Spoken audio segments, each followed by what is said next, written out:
Fae and elves, that's how you know it's a party. Hello, fellow book nerds. This is Gabby, and today we're talking Faebound by Saara El-Arifi. So today's book was really highly anticipated by moi because it's by the author of The Final Strife, which is a book I really loved last year, made it onto my favorite books of the year list. So expectations were high, and I was really excited to pick up Faebound, and I've read it now, and I need to chat to you about it because I have many feelings, many thoughts, and I want to know if you agree. So let's start with a little bit of a synopsis. So in Faebound, we follow a world where there are 3 gods, and each of the gods created a creature. The first god created Fae, the second god created humans, and the third god created elves. But a millennium ago, there was a war, and the Fae and humans fought each other, and both of them are now extinct. So all we have are elves, and the elves are locked in a forever war. Their whole purpose is to fight with each other between different tribes and take ownership of this thing called Faebium?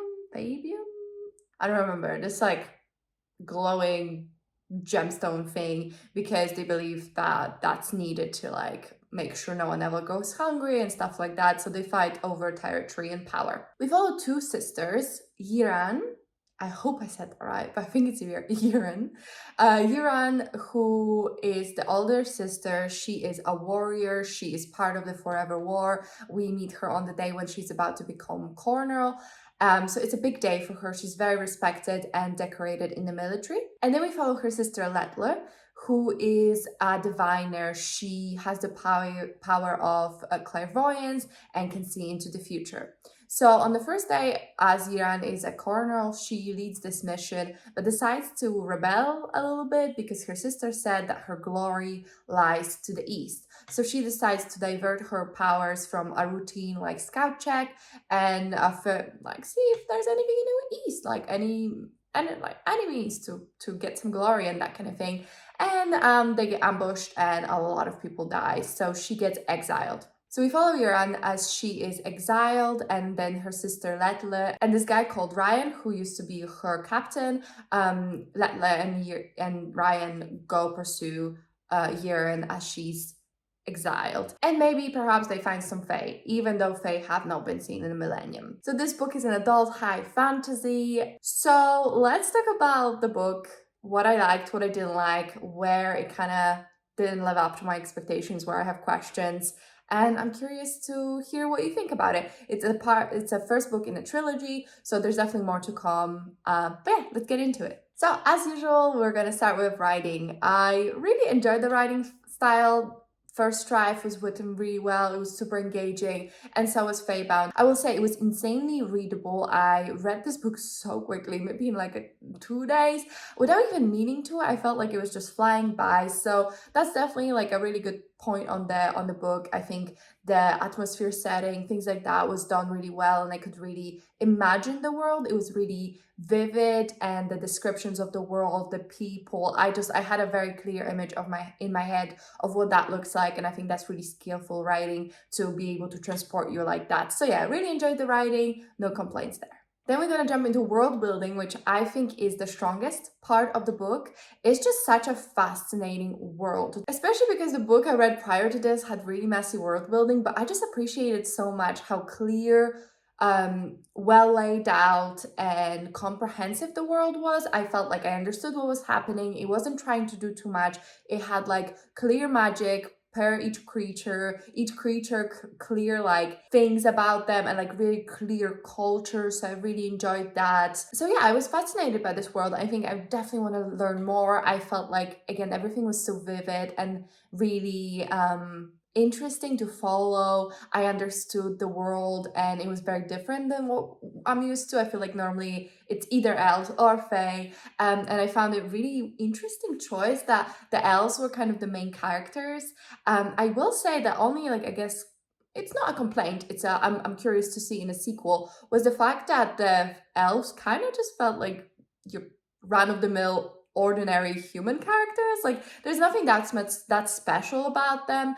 Fae are quite like different, and they have very clear different culture and very clearly Fae. Whereas elves, I'm curious to see them contrasted against humans in future books if that happens, because then I feel like we're gonna get a really clear idea of why the main characters are elves versus humans.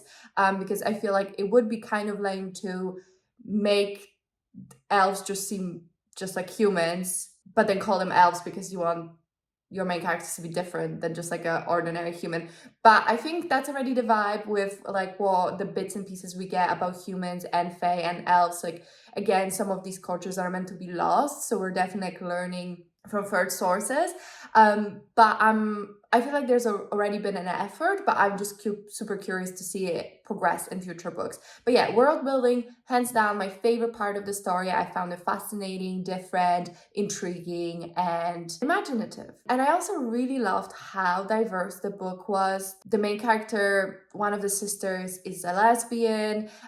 There's like bisexuals abound, there's polyamorous relationships, there's non-binary people, transgender people, disabled people, like one of the main characters is disabled. So I just find that really lovely. I really loved how rich and diverse and real the world felt, how everything felt quite considered. And I think that was really cool part of like establishing cultures, just like how their view on sexuality and relationships and things like that, like how that worked and how different that was. So I really enjoyed that. And yeah, overall world building, like my favorite part of the book, really well executed. And I am fascinated to learn more in the future books because I feel like we're just going to build on the lore that we established in this book. And I feel like the remaining is the things that I enjoyed less. So I think plot. I wish the book was longer. And like, I think that's a good complaint to have because, you know, sometimes you're like, oh, why is this book so long? I just read a 100 book that was very messy. So I'm like, you know what?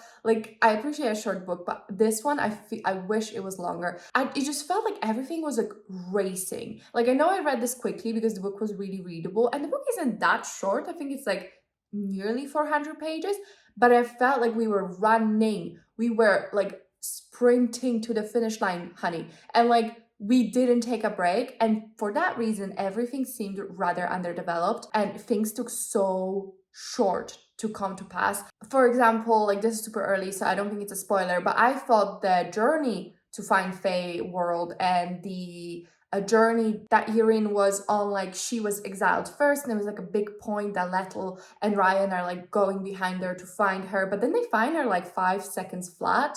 And I feel like everything happened that quickly, and for that reason their relationships and the plot points didn't hold the gravitas that I think we would hope that they hold or that they were meant to hold, because things were like boom boom boom boom boom, we're done here, like bam, the book is over. And I think I talked about this maybe slightly more about when we get to characters, but it just relationships were so quick and underdeveloped, and for that reason felt so abrupt. I will say there's a majority of the like plot twists or things that were meant to be surprising. I was not surprised at all. I feel like they were kind of an obvious choice to make. I didn't mind them per se. Like I still enjoyed the plot, but for the like mystery elements of it, I wouldn't say that I was shocked. Like majority, like there were a couple things that I for sure was like, oh, I didn't see that coming, but like 90% of them I did. So for that reason I think the plot suffered a little bit. It just needed a little bit more padding. Like this is the type of story I feel like would really benefit from being slow. It would benefit from taking its time and also making it like a little bit more meaty, because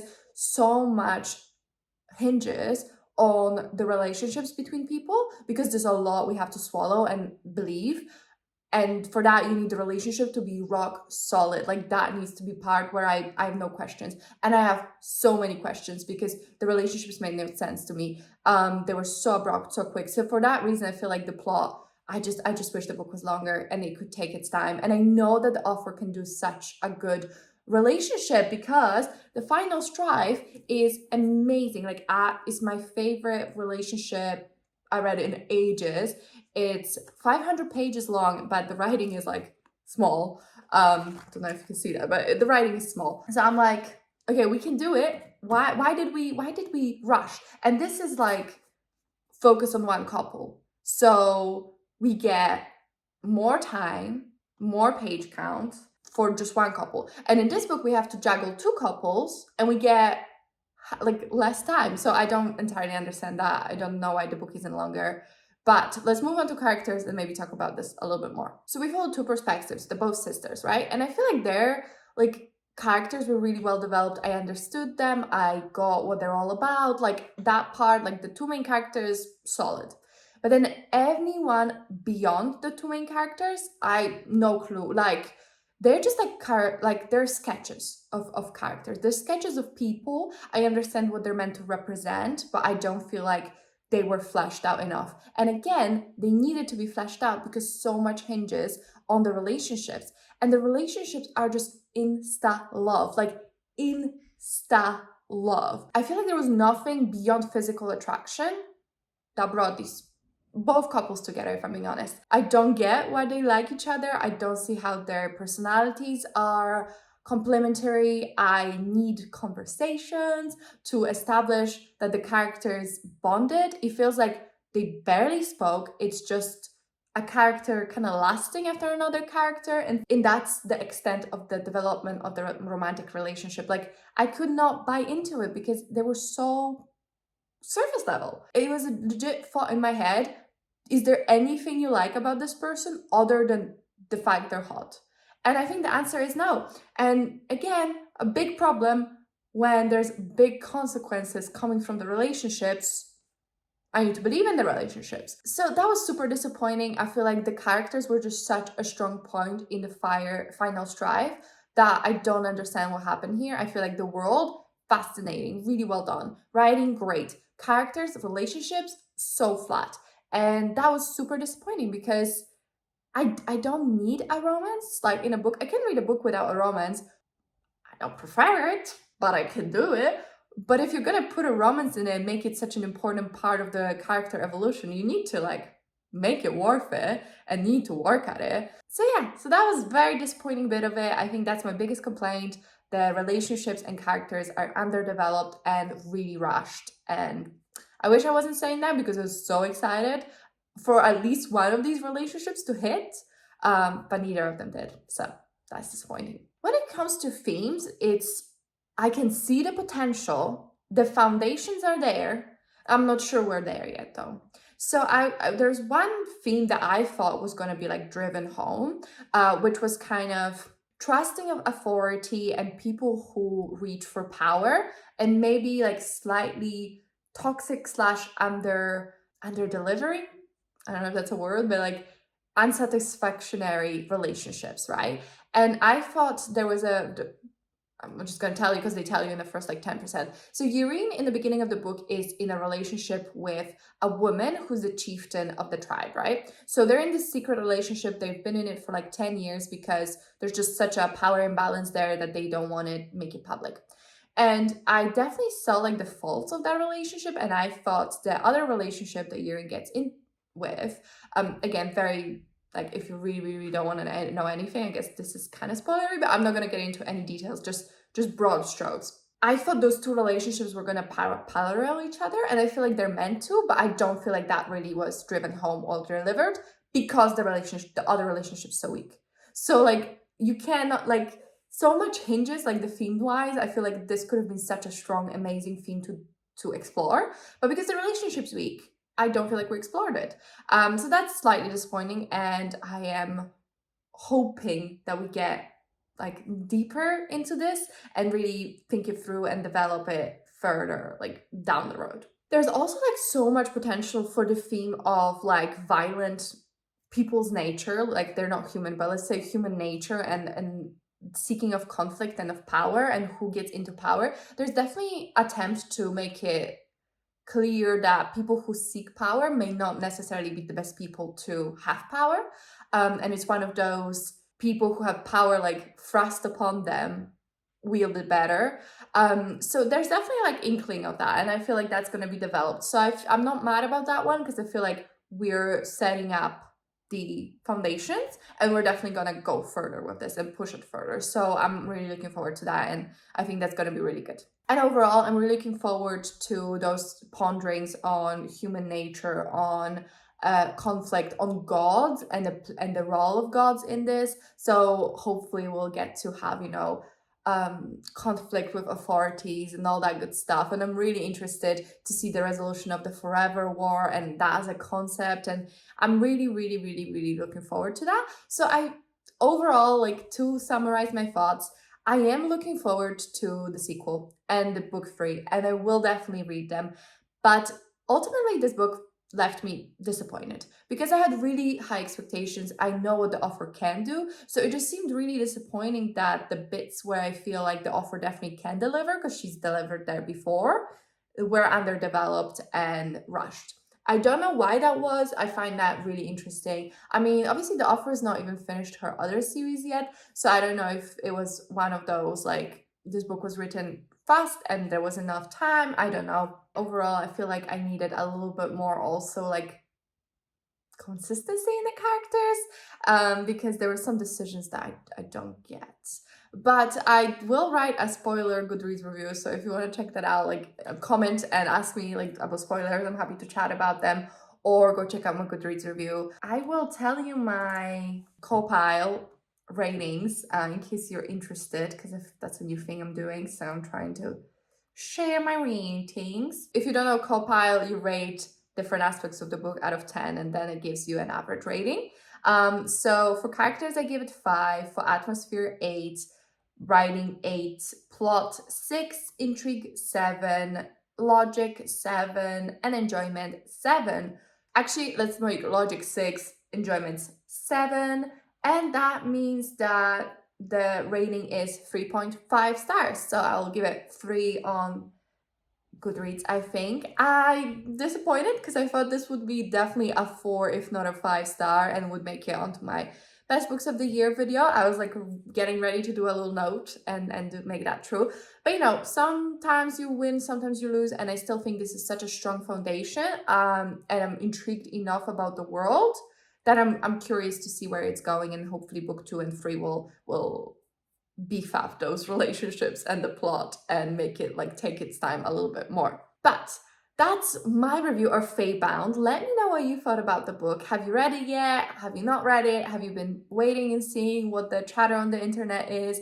Let me know. I'd love to know what you thought about it and if you enjoyed it. Have you read anything else by the author? If not, go read Final Strife. It's an amazing book. Thank you so much for watching. I really hope you enjoyed it. If you could give it a comment, like, and subscribe, I really, really, really appreciate it. It really helps me out. But that's it from me, and I'll see you in my next one. Bye!